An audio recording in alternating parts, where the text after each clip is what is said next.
Good day. Before I proceed with this video, just a short announcement about a somewhat annoying matter, which is that, as several of you have been pointing out to me in emails, there are a number of videos or purported channels purporting to be by me, proliferating, especially on YouTube, but on other parts of the internet, I've no doubt, as well. Now, this has happened before, and it's not an easy thing to keep ahead of or to get on top of. And I get the impression that more than one person is involved, and I also get the impression that this tends to happen in waves. Let me therefore repeat again that the only places where you see original content from myself is this channel, Alexander Mercouris, and also the Duran, where I do programs with Alex Christoforou. Of course, I also appear regularly as a guest on other channels, but any channel purporting to be by me, any channel which seems, any program video which seems to be by me, which is supposedly original content outside this channel and the Duran, and which is not, as I said, another channel where I'm appearing by a guest, well, that is not by me. I would say that I've noticed that YouTube has been proactively taking some of these illicit channels down without any prompting, and I think it'd be only proper for me to express my thanks to YouTube for doing that very thing. So thank you, YouTube, and as I said, I hope that we can get this mess cleared up before very long. Anyway, with that, I'm going to press forward with the rest of this program. Now, first thing to say is that, again, this program is going to be principally about the situation in Ukraine. There are other things going on in the world, and at the end of it, I'm going to discuss briefly this topic of the shooting down of all sorts of mysterious objects that are appearing in and around the United States, which I'm sorry to say is starting to develop an almost farcical quality. But before I get to that, let's go over and discuss what's happening in Ukraine itself, in the battlefields of Ukraine. Now, yesterday, I passed on the news, I discussed the news, the latest news on the battlefronts, that Krasnaya Gora, a village near Bakhmut, has now been captured by the Wagner assault forces, in other words, by the Russian military, of which, despite Yevgeny Prigozhin's various denials, despite the Russian authorities' own denials, it seems to me that the Wagner organization is essentially a part. Now, what I had not appreciated when I discussed this fact yesterday is that Krasnaya Gora is also represents the high ground in this area around Bakhmut. It overlooks the next village, the next big village that needs to be that the Russians need to capture or are aiming to capture, which is Paraskovievka. So if they control Krasnaya Gora, they can look down on Ukrainian positions in Paraskovievka, they can shell them, and that obviously puts them in a position of military advantage. I say that, of course, today in the time of drone warfare, with lots of drones operating overhead over various parts of a battlefield, I suppose that controlling the high ground is less important than it perhaps once was, but clearly it is of some, or perhaps still of considerable importance, and the Russians do seem to feel that capturing Krasnaya Gora has put them at an advantage in the fighting that's now going on in Paraskovievka. Now, apparently there are already Russian troops, by which I mean operatives of the Wagner organization, assault groups of the Wagner organization, fighting inside Paraskovievka itself. I get the impression, which might be wrong by the way, that Paraskovievka is a rather bigger place than Krasnaya Gora, but anyway, I'm sure that at some point, fairly soon, the Russians will have gained control of it. Now, there is some rather intriguing facts about Paraskovievka. Firstly, it's another part of this huge complex of salt mines that are to be found in this part of the world. Soledar, the town that the Russians captured a few weeks ago, just north of Bakhmut, big place, is named, it's made up of the word sol. Sol, of course, is Russian for salt. So, you get a sense of the importance of salt mining, the historic importance of salt mining in this area.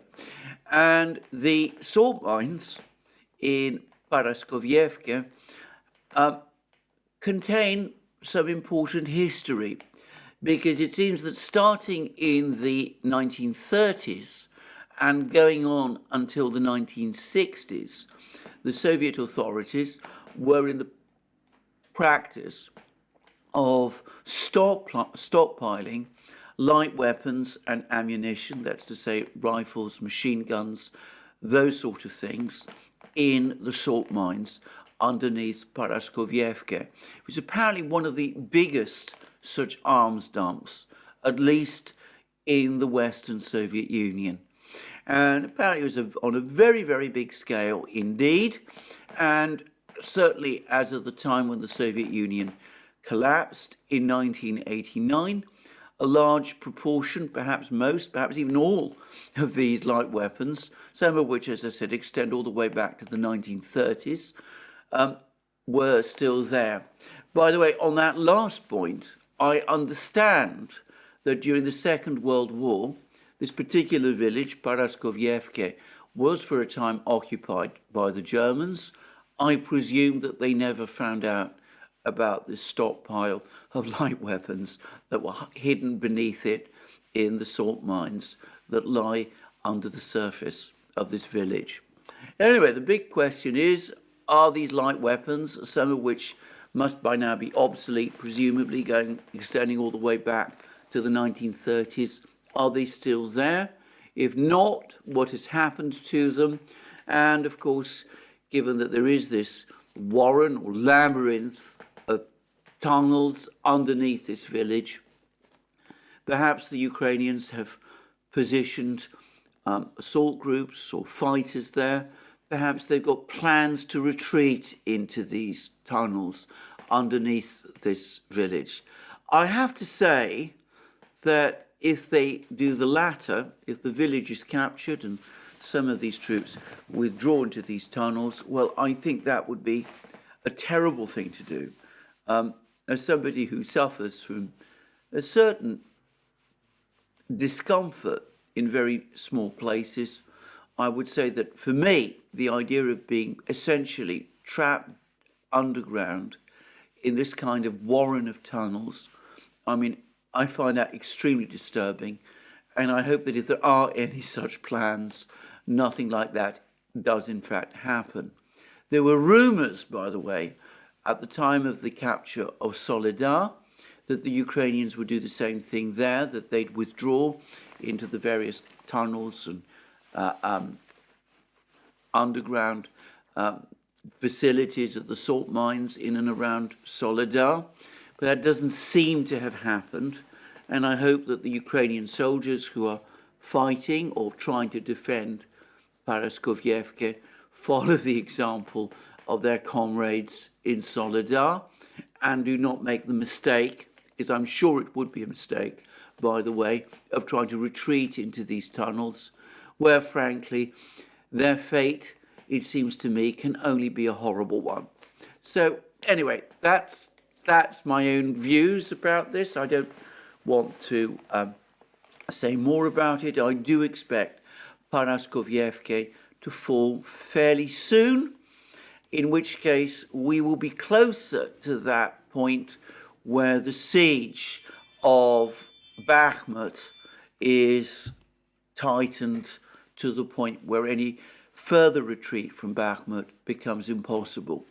Now, whilst I'm on the subject of Bakhmut, I just wanted to clarify a point about its name. I had a very useful, interesting email from somebody, I think a Russian cartographer, if I've got this correctly, who has pointed out to me that Artyomovsk, which is the name that I've seen the Russian authorities give to Bakhmut, is actually a Soviet name for this town.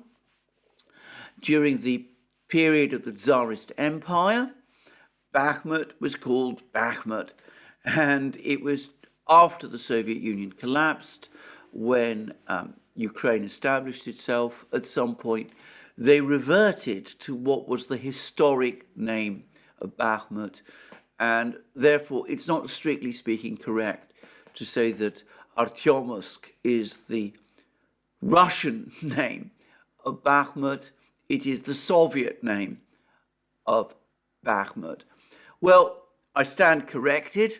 I would point out that official Russian sources continue to refer to the place as Artyomovsk. These include agencies like the official Russian news agency TASS, and of course the Russian Ministry of Defense. The person who sent me this email suggested that this is because of lingering Soviet sympathies among some of the people who work in these organizations, something, by the way, which I am fully willing to believe. But there it is. I will continue, as I said, at least for the time being, to refer to this place as Bakhmut. Once it comes under Russian control, I will be interested to see what the Russian naming policy for this particular town is. Anyway, putting that aside, let's come back to what's going on in and around Bakhmut, because there have been some reports now from Ukrainian channels. There was one which suggested that Ukraine is in fact undertaking some sort of gradual phased withdrawal of its troops in Bakhmut. And it said that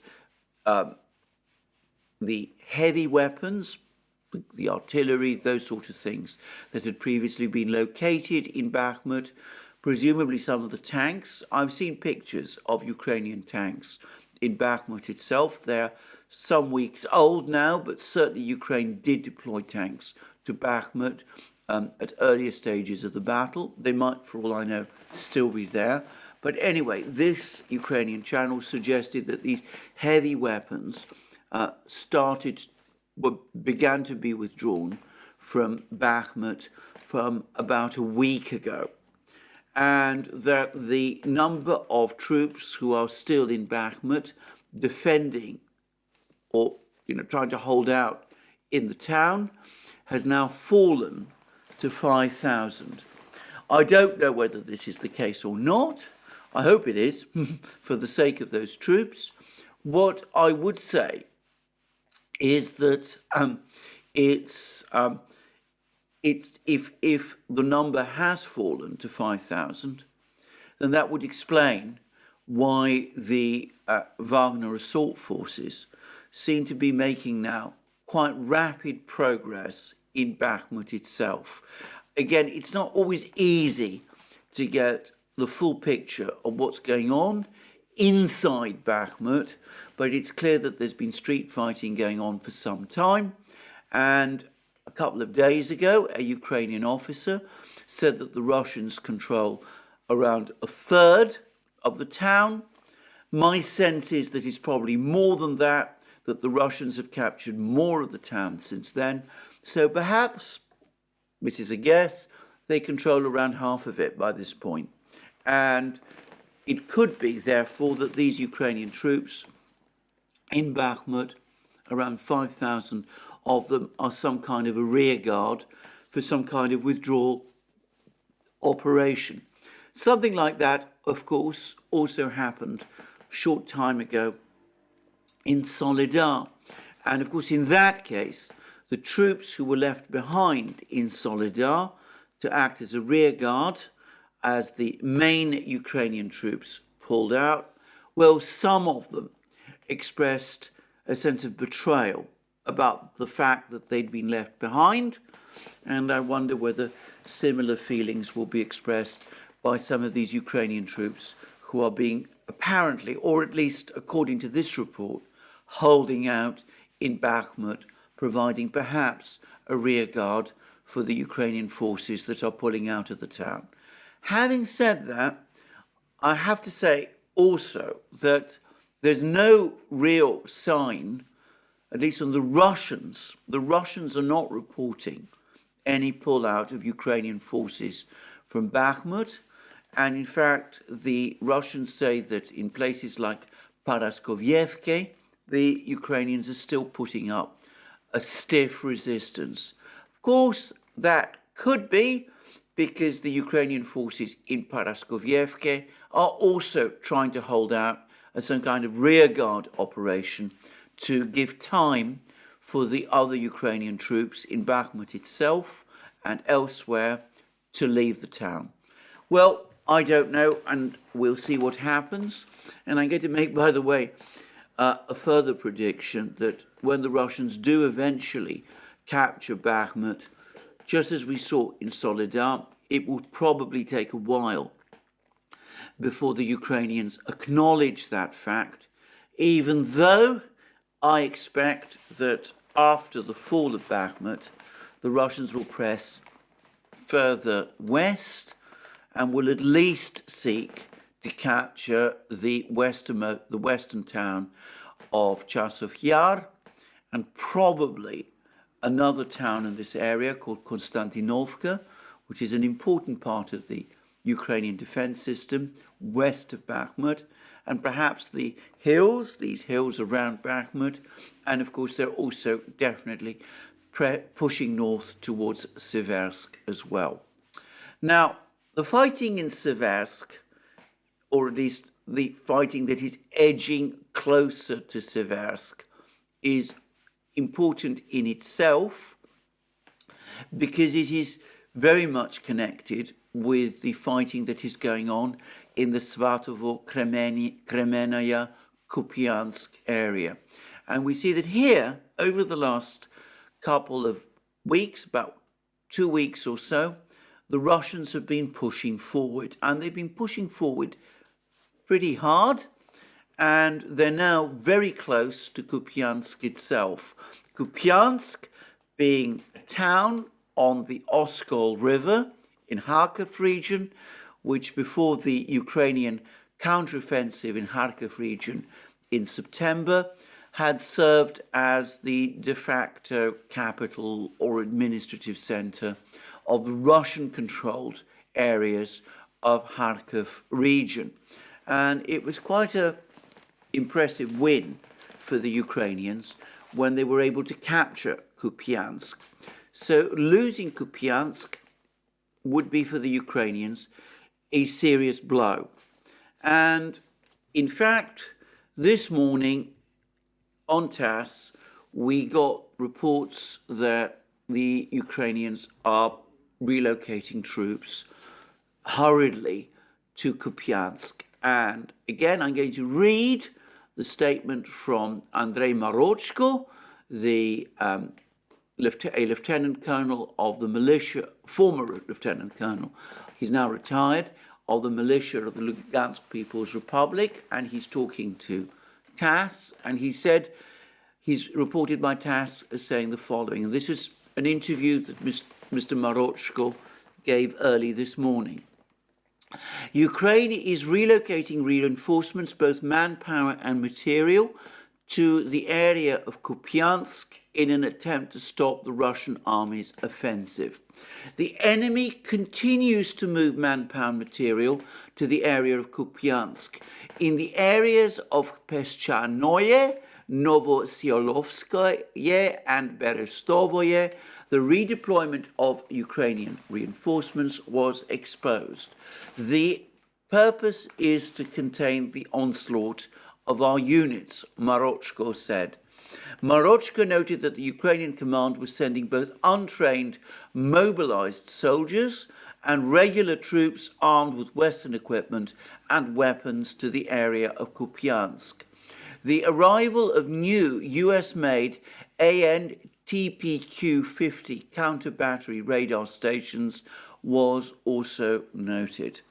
Now, I'm going to suggest that this is part of the purpose of these Russian offensives. The one that we're seeing around Kupiansk, in the Svatovo-Kremenaya area, the other one that we saw some time ago in Zaporozhye region, the further one that's taking place around Vuhledar. Though, as I've said already, I think that the Russians do eventually intend to capture Vuhledar within a reasonable or reasonably short time scale, but I'll come to that in a moment. But I think all of these various offensives, the one in Zaporozhye region, this one in the north around Kupiansk, Svatovo, Kremenaya, Liman, part of their purpose is to force Ukraine to commit its reserves. In other words, Ukraine, now outnumbered on the battlefronts, the Russians have been building up very large forces all along the line of, the battle lines. Most of these forces, the great bulk of them, by the way, have not been committed to the battle in any serious way. But part of the purpose that the Russians have in pushing all along the front line is to not only test the Ukrainian front line, find where there might be weak spots, and perhaps exploit those weak spots, but also oblige the Ukrainians to make the difficult decision. Do they give up ground, some of which, like Kupiansk, which they recaptured in those counteroffensives in the autumn, which would be a bitter blow for Ukraine, or commit reserves to trying to hold these positions? And Ukraine, unsurprisingly, is committing its reserves to try to hold these positions. And as a result, Ukraine is burning through its reserves. It's falling into the trap of throwing men and machines into the battle, even as it's talking now of husbanding its reserves, trying to build up those 3 brigades behind the front lines, trying to re-equip them with Western weapons, and talking about launching some sort of counter-offensive in some area. Well, everybody knows which area, from Zaporozhye towards Melitopol. And that, it seems to me, is the Russian plan. It is to, again, continue this process of attrition that the Russians have been conducting ever since the fighting changed its character back in the summer. What the Russians are doing is, in the words of General Surovikin, the area commander of the Russian forces, back in that interview he gave back in September to Russian television, repeated since then by his superior, General Gerasimov, the chief of the General Staff, and repeated also by the Defense Minister, Sergei Shoigu. The purpose of the Russians is to grind the Ukrainians down, to get the Ukrainians to commit troops, to try to hold positions like Kupiansk, obviously to an even greater extent, like Bakhmut, like all those places in Zaporozhye that we were talking about a few weeks ago, and of course places also in other places like Vuhledar, some of those places near Donetsk city, trying to hold these places, lose men, lose men and machines faster than the West can replace the machines, and faster than Ukraine itself can mobilize reserves, rebuild its manpower reserves, and train up those reserves. And I have to say, I read a rather sad piece by in a Ukrainian, through a Ukrainian outlet called, I think it was called Legitimi. I see it sometimes. It's an interesting site, by the way, often critical of the Ukrainian authorities. They're obviously taking a strongly pro-Ukrainian perspective of the war. But anyway, it discussed certain aspects of the war. It said that Ukraine has now conducted 5 mobilizations and is in the throes of its latest mobilization, which is resulting in some extreme measures to try to recruit more and more soldiers, and it's the age range is being widened.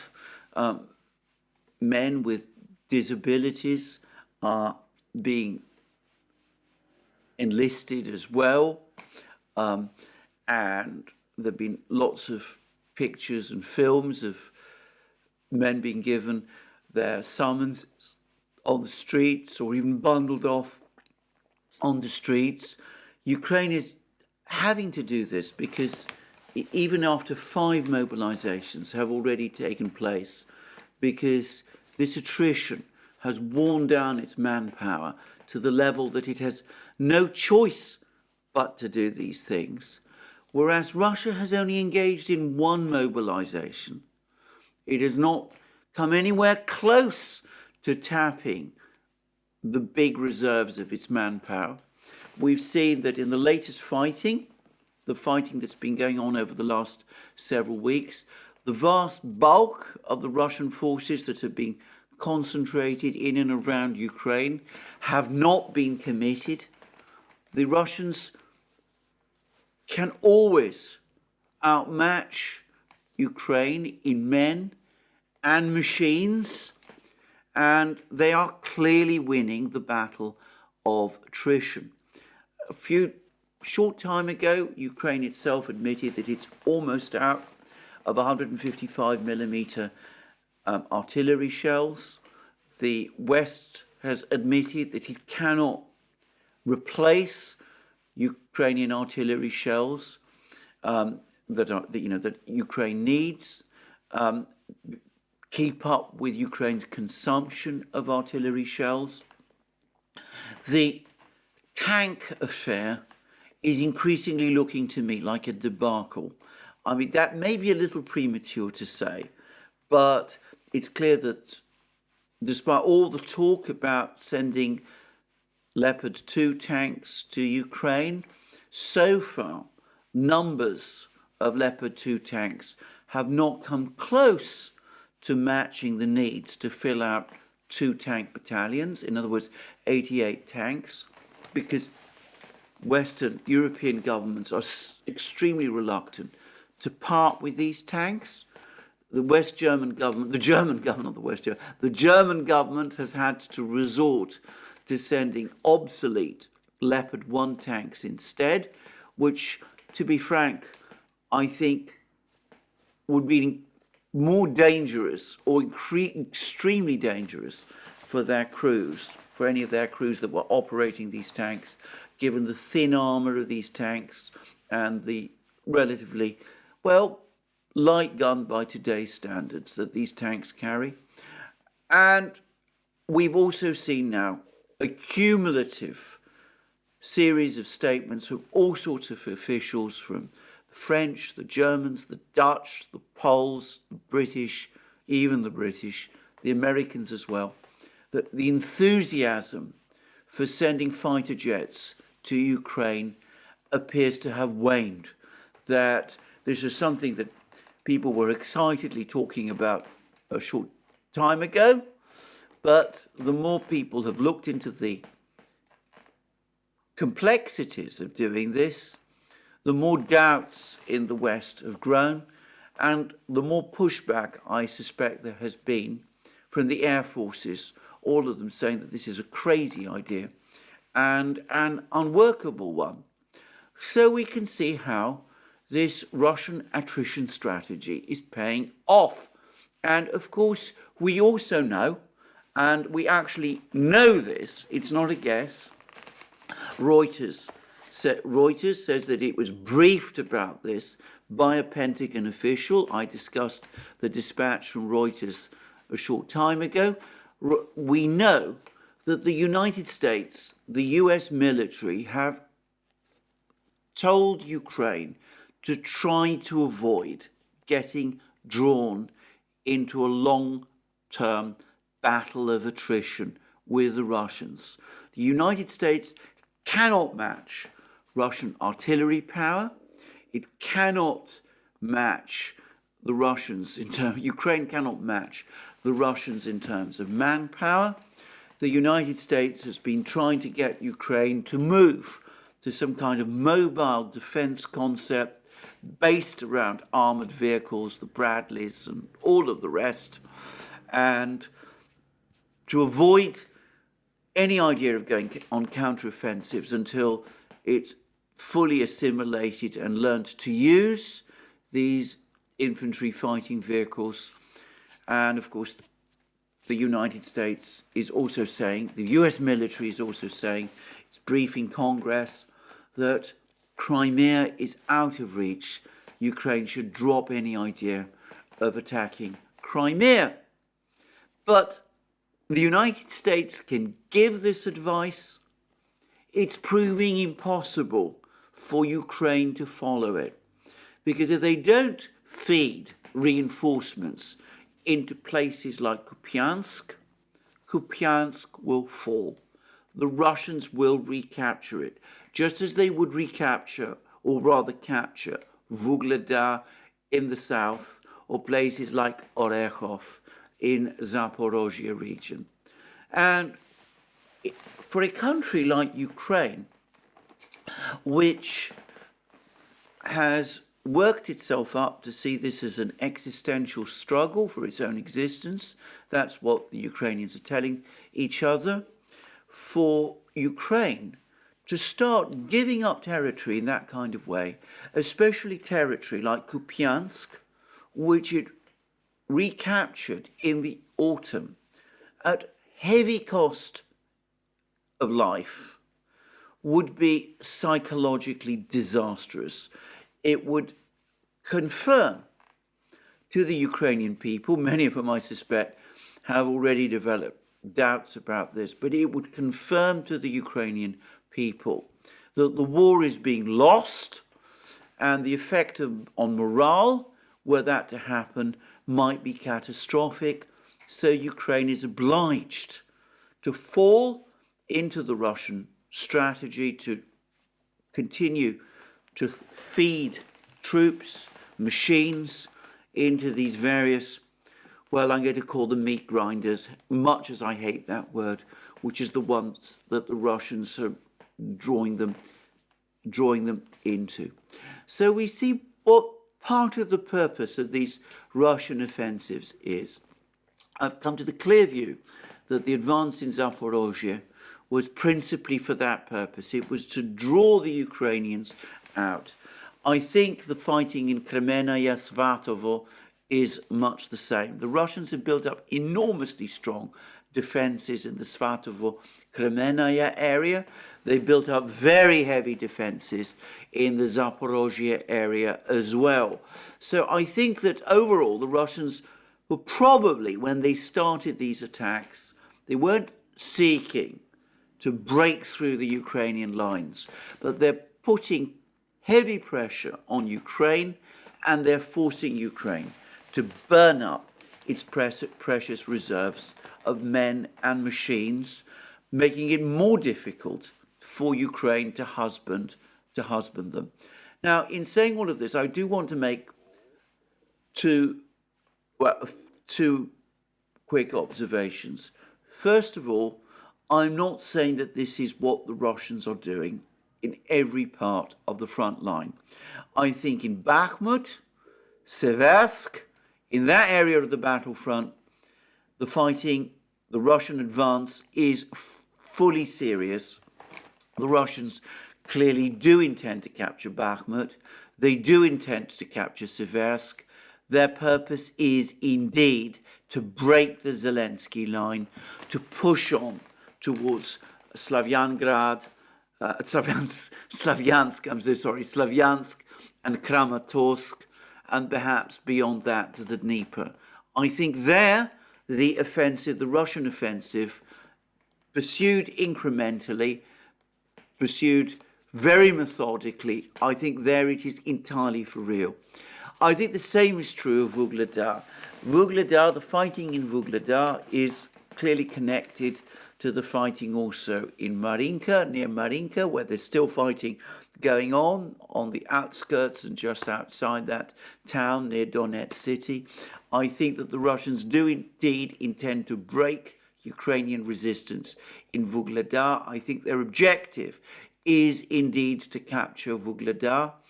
And the reason they want to do that is twofold. Firstly, because that will break Ukrainian resistance around in southern Donetsk region.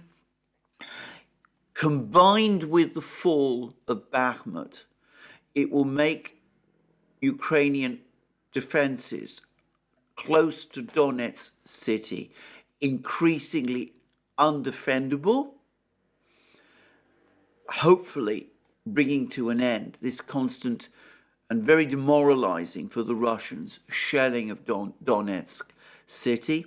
It'll bring that point, the point of the clearing of Donbass, the liberation, as the Russians would say, of Donbass, much closer to an end.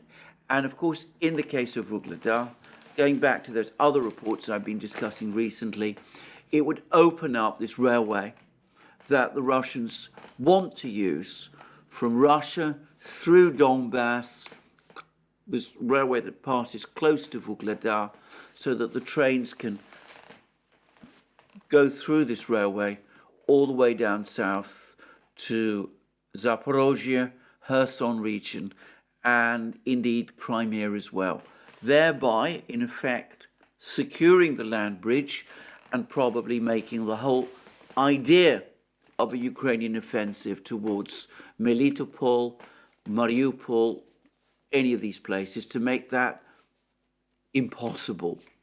And by the way, on the topic of Vuhledar, obviously the Ukrainians understand this, and I suspect that it's partly because the Ukrainians understand that the loss of Vuhledar would probably make Ukrainian defenses in southern Donbass collapse, but also that the loss of Vuhledar and the opening of this railway line might make any idea of a Ukrainian offensive towards Melitopol and Mariupol unviable. That is another reason why the Ukrainians are so determined to hold on to Vuhledar. They're sending more and more men and machines to Vuhledar, stripping them from other parts of the front lines, because they know that if they lose Vuhledar, this offensive towards the Sea of Azov, which we've been hearing so much about, probably ceases to be a viable proposition. Anyway, that's it seems to me, the overall state of the battlefields. I'm going to make a prediction, which is that we're going to hear over the next couple of days that Paraskovievka has gone the way of Krasnaya Gora, that the Russians, they've already able to shell all the main roads leading into Bakhmut. They will then press forward to try and cut the various country roads west of Bakhmut. They, in other words, continue their encirclement strategy of Bakhmut, though it is possible that before the trap fully closes, we will see Ukrainian resistance in Bakhmut collapse, since quite possibly, it's not confirmed, but some Ukrainian channels are speculating, are saying that this is the case, a large proportion of the Ukrainian troops in Bakhmut and the heavy equipment will have been withdrawn, and all that is left there is therefore a rearguard.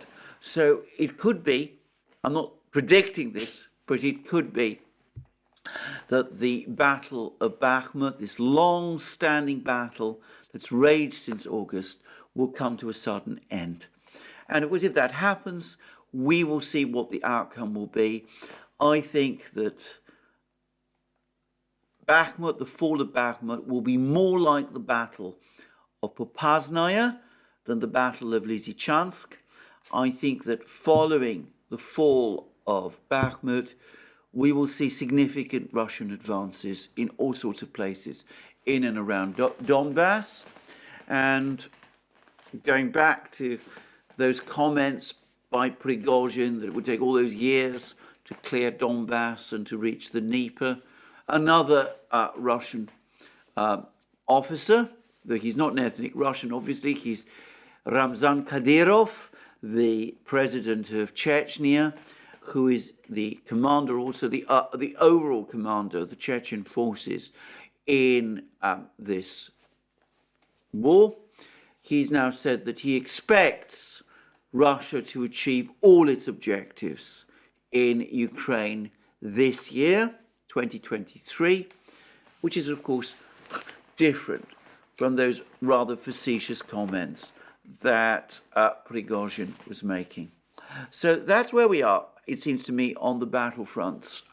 I would also say that once Bakhmut falls, once the Russians push forward, west and north of Bakhmut, once they take Seversk as well, then I would have thought that the Russians would also want to move towards Liman.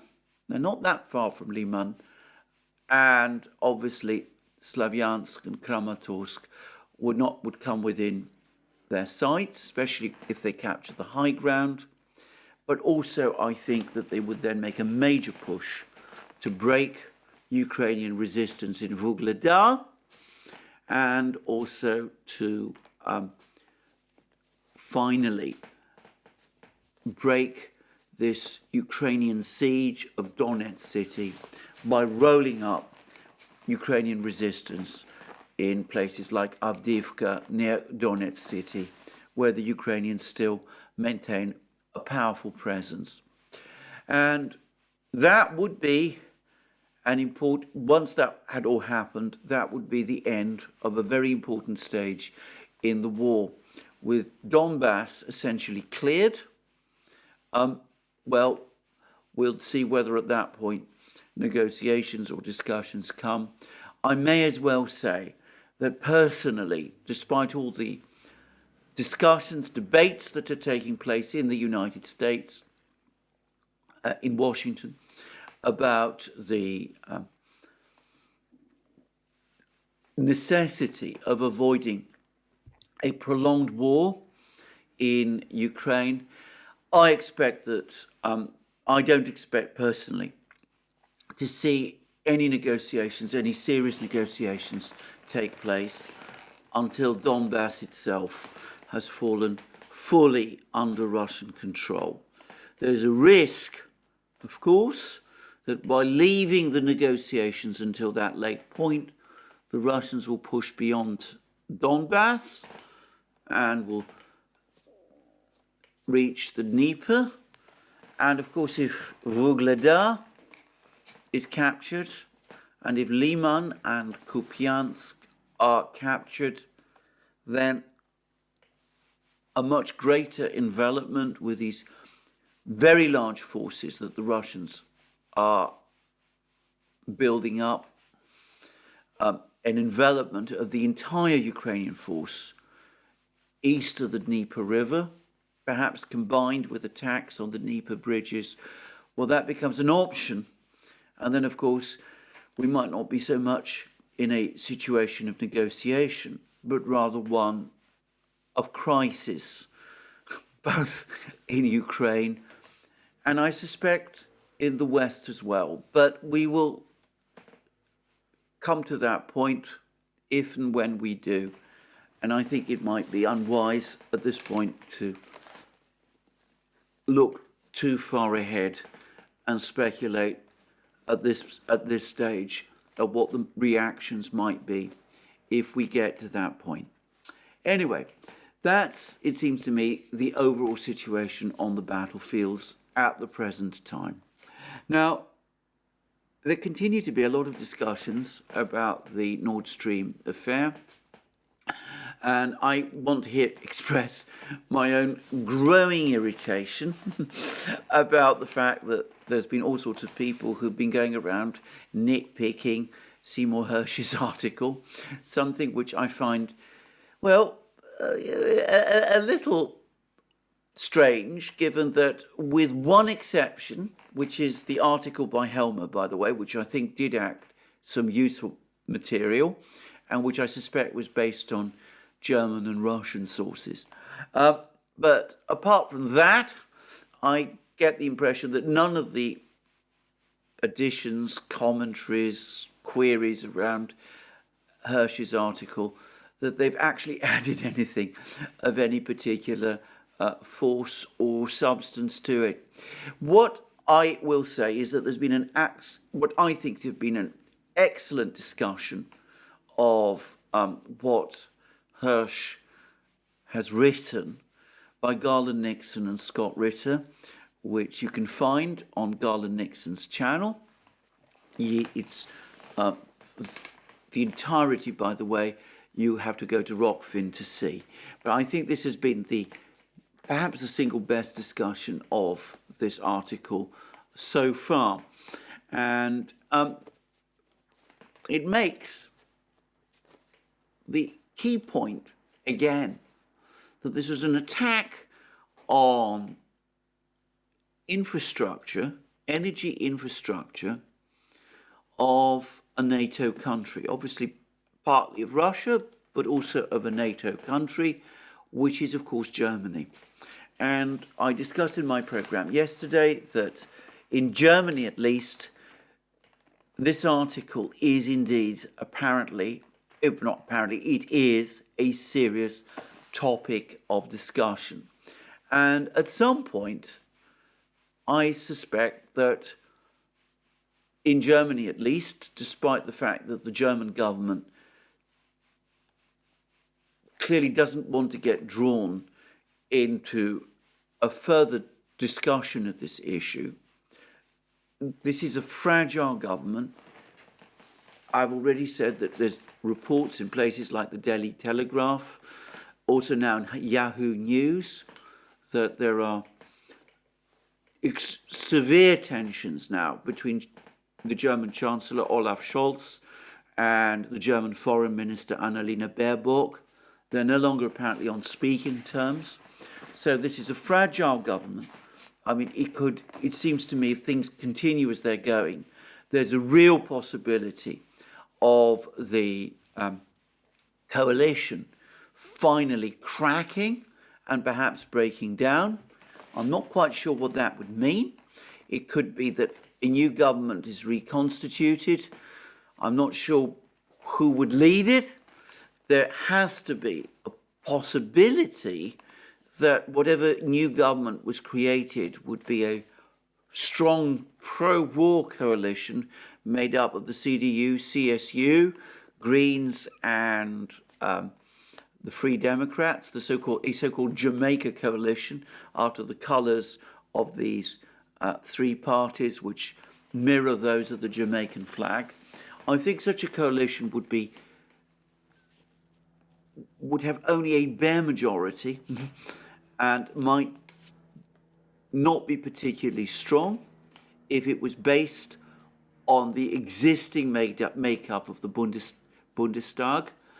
And of course, the risk then, if that were to happen, is that there would then be a opposition made up of the SPD, Die Linke, the AfD, which would be uniformly critical of the war.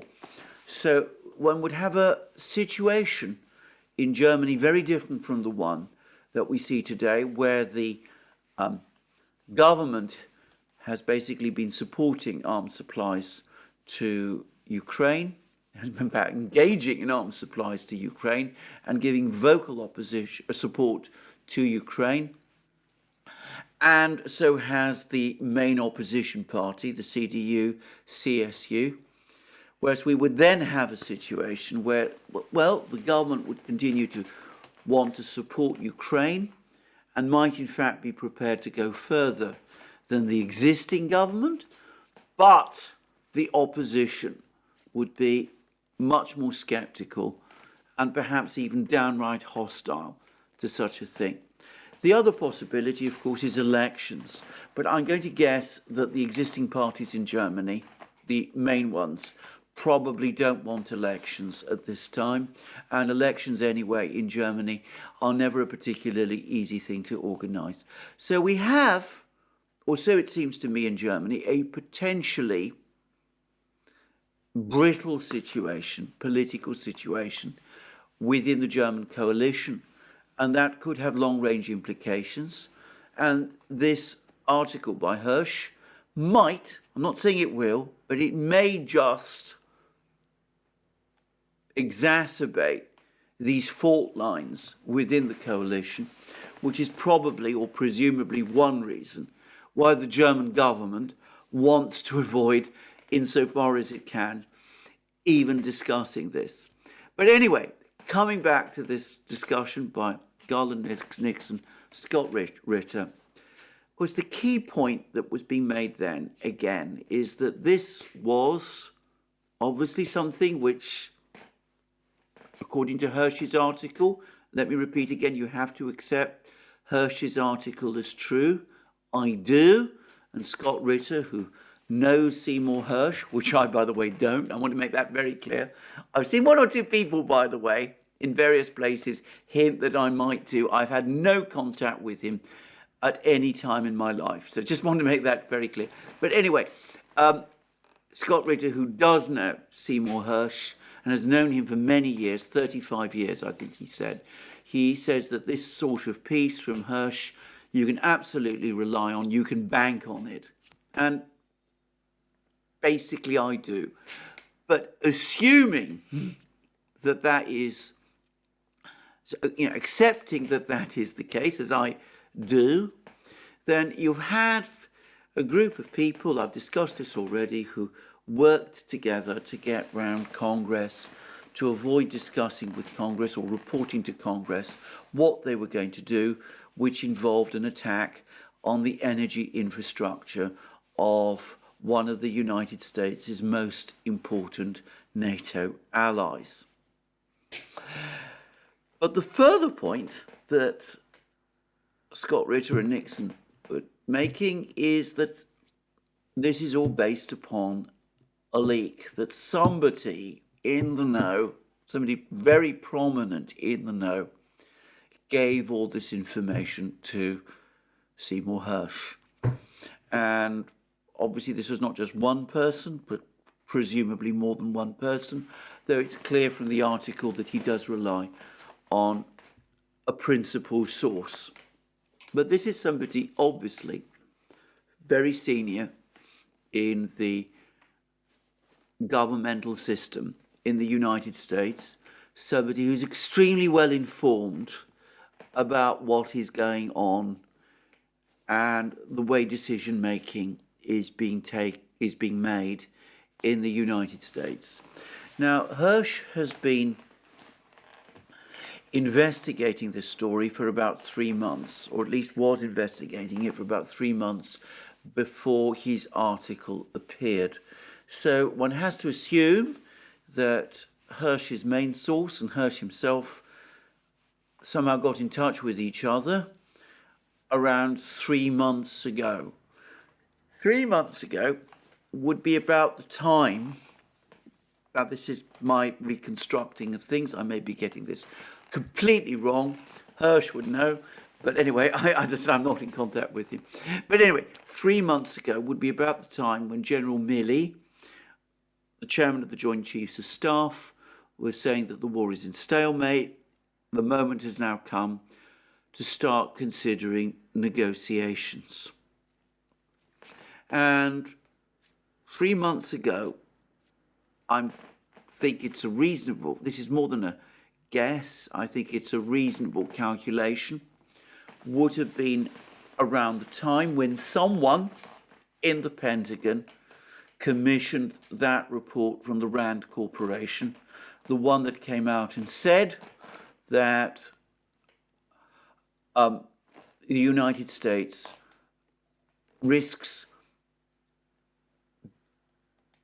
coming out a loser, putting it rather more straightforwardly than the Rand report itself does, but risks coming out a loser from a prolonged war in Ukraine, with a small but real risk that the outcome of that war might be a catastrophic one.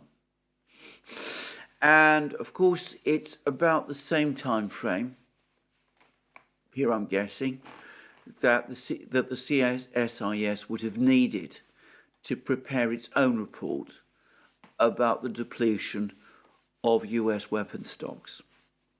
So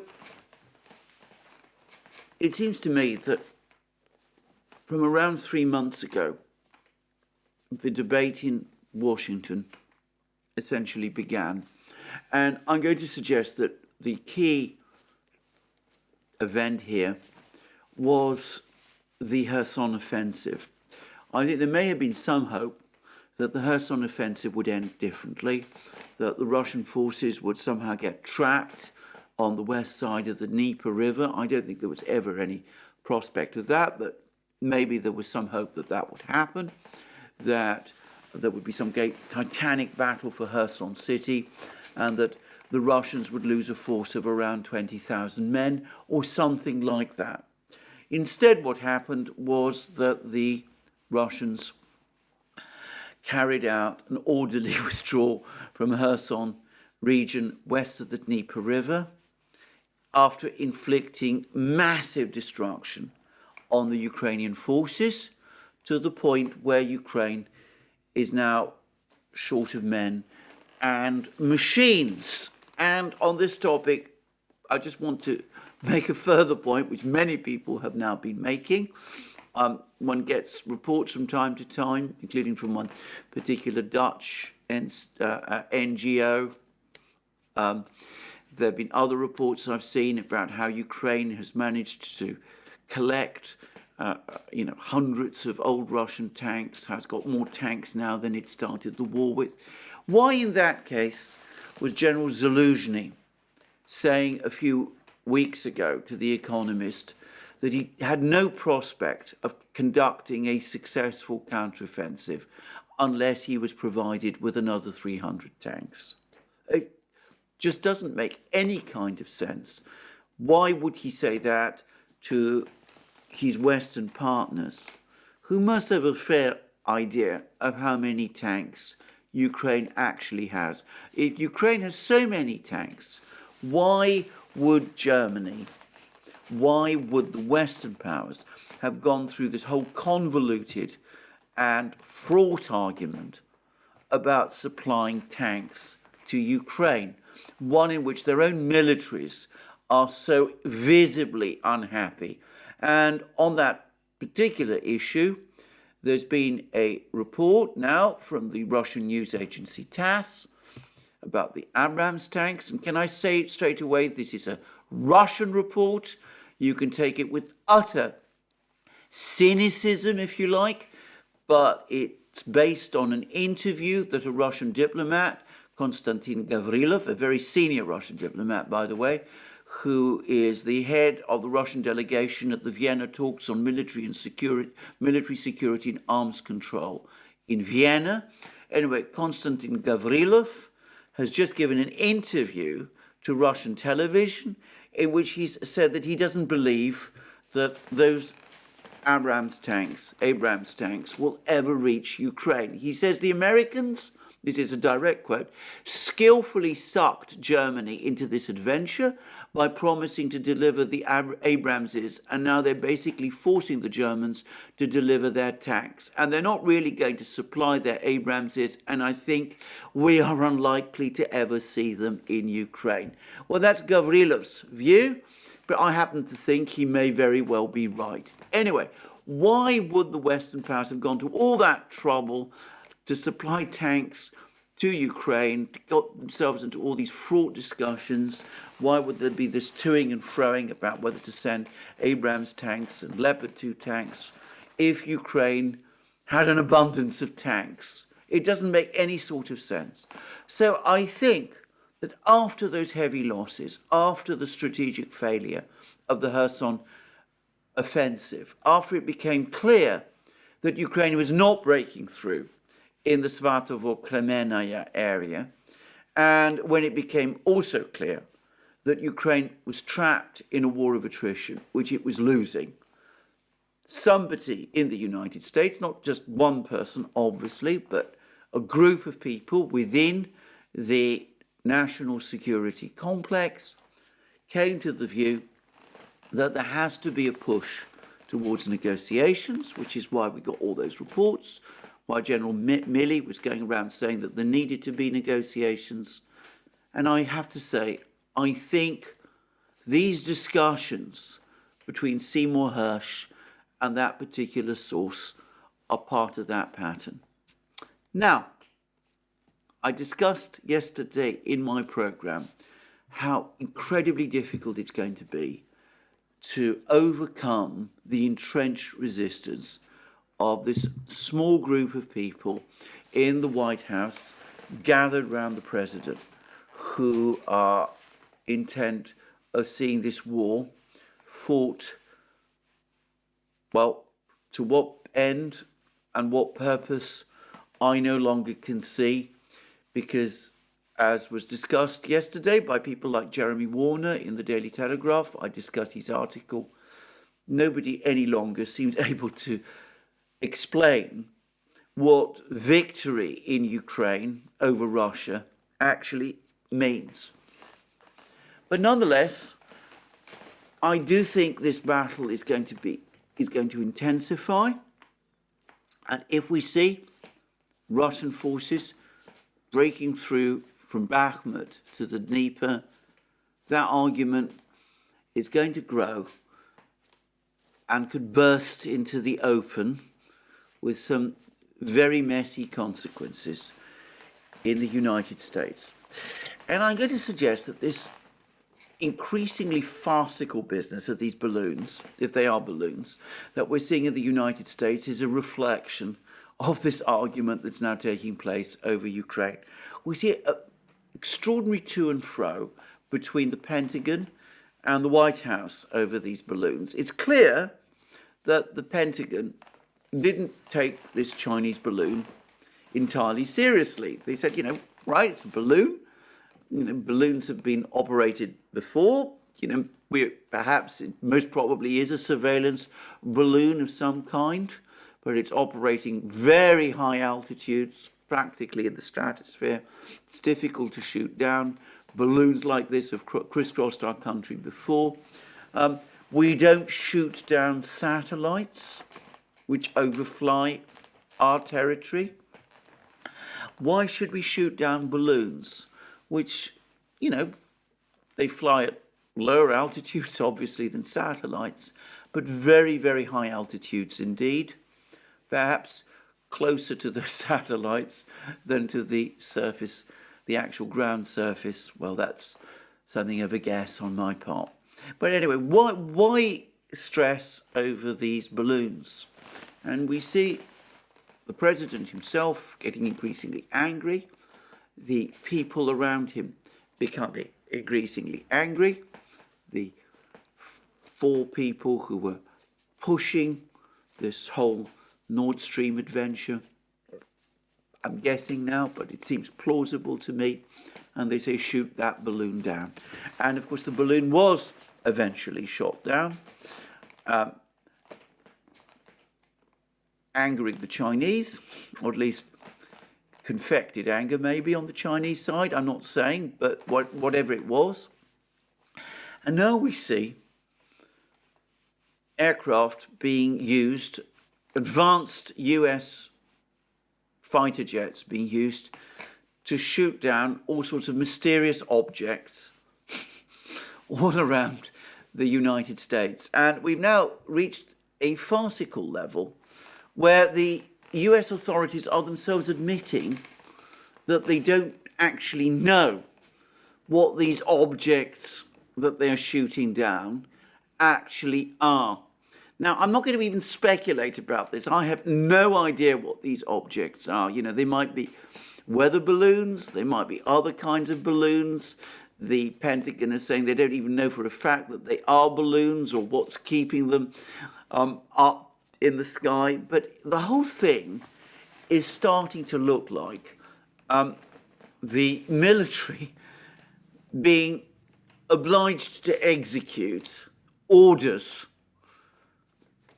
from, I suspect, an angry president that they must be starting to think are making increasingly little sense. Because, well, some of these objects are not even close, as far as I can understand it, to any point of importance in the United States itself. It all has a slightly eccentric look about it. I could use a stronger word, but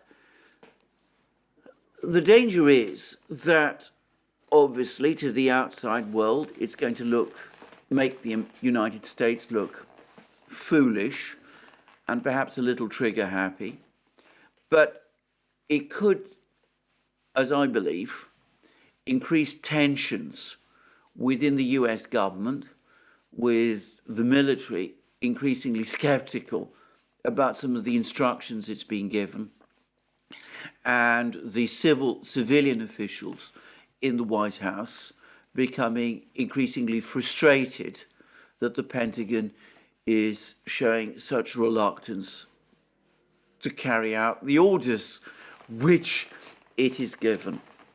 To be very clear, I don't think we're in anything like a mutiny situation or anything of that sort, and I want to make that very clear. But if I'm right, then if the situation in Ukraine deteriorates further, then I personally would not be surprised if we eventually find ourselves in a briefing war, the like of which we haven't seen, certainly since the administration took office, with anonymous sources, our old friends, the anonymous sources, now briefing against each other in rival sections of the US media, with some sources briefing rival Congress people, and all sorts of investigations and counter-investigations and arguments and quarrels starting to be launched. And I'm going to say again, anybody who is familiar with what happened at the end of the 1960s, at the time when the Vietnam War was visibly going wrong, they will be very familiar with this, with what I'm talking about. What, after all, was the Pentagon Papers, if not a monumental leak by an angry and disillusioned Pentagon official, Daniel Ellsberg, at what he saw as the misconduct of his government? Than that? Well, we might not be in Pentagon Papers territory, but the Hirsch article might suggest otherwise. Well, thank you for that. That's me for today. More from me soon. Please remember you can find all our programs on our various channels, on various platforms: Locals, Rumble, BitChute, ODYSEE, Rockfin, and Telegram. You can also support our work via Patreon and Subscribestar. You'll find links under this video. Please also remember to check out our shop, and you find all the great things that you might like there. Our magic mugs, our hats, our hoodies, our t-shirts, our sweatshirts, and all of those things. And last but not least, please remember, if you've liked this video, to tick the like button and to check your subscription to this channel. That's me for today. More from me soon.